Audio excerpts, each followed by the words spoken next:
This is the picture of a Bhavai folk dance from Rajasthan. As you can see, this involves balancing several heavy earthen pots on the head while performing to music. Needless to say, it requires years of training to be able to perform to something like this. In India, there's several leaders who have to carry the weight of their responsibilities on their head and finding it hard to balance it. And sometimes they're not even trained for the job. I'm talking about the school principals.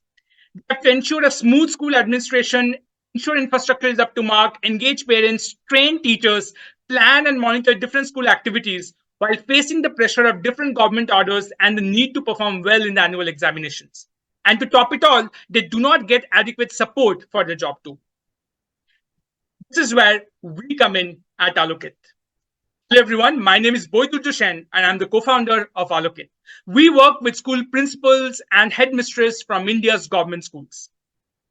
Our vision is to see all children learning in high quality schools led by empowered leaders in India. The headmistress, the principals, the different education officials within the school education department. Now you may ask, why do we work with school leaders? Studies have shown that training school leaders is extremely cost effective and has a disproportionate impact on student learning outcomes. But there are three problems of school leadership in India. School leaders are seldom selected based on their competencies, but on the number of years they've spent on their jobs. Second, they lack continuous professional development programs. And lastly, they get limited contextual support from people who understand the school issues. As the first problem will take a while to solve, we focus on the second and the third. We work closely with the government partners to co-design professional development programs for the school leaders and also help them take decisions based on the data that is coming out of our programs. School leaders, we have a three-pronged model. We train them on competencies that are required for them to be proficient at their jobs. We provide contextualized support through coaching. And lastly, leadership is a very lonely job. We create spaces where they can come together in small groups and discuss the challenge and success with each other. Our training is focused both on the competencies ranging from increasing the self-awareness to their ability to set long-term plans and monitor progress towards it, and also on the end outcomes, which are creating safer schools, improving school culture, and improving student learning outcomes. Now, let me show you how we get things done.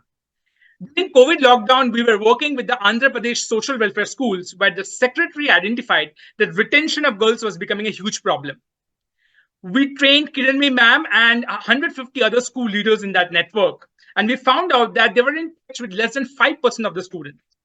We trained them on how to conduct phone surveys. We coached them on how to ask probing questions, and also they came together in small communities to discuss their challenges.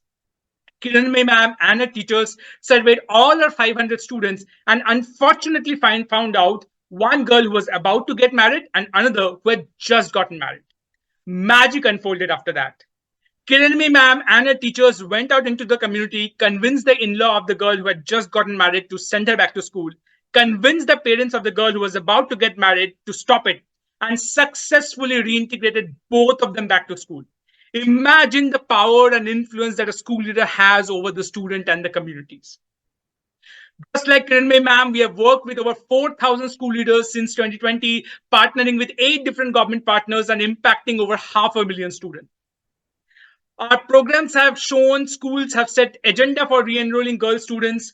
Our programs have also resulted in school leaders improving in their ability to make data-driven decisions, which also resulted in close to 18,000 students improving their reading skills in a span of just 6 months. Also, our government partners have been able to make new policy decisions because of our program. School leaders are the roots of school education systems. Only when we have a competent and confident school leader can we expect the schools to improve, where the teachers teach with passion and students thrive in their lives. In 2024, we are going to work with a new set of schools in a different geography to develop the leadership competencies and transform the school and student outcomes. For this, our ask is 1.5 crores. Come join us in supporting school leaders like Kiranmi ma'am, who could have a transformational effect for students coming from the most marginalized communities in India. Looking for a long and enduring partnership with all of you. Thank you.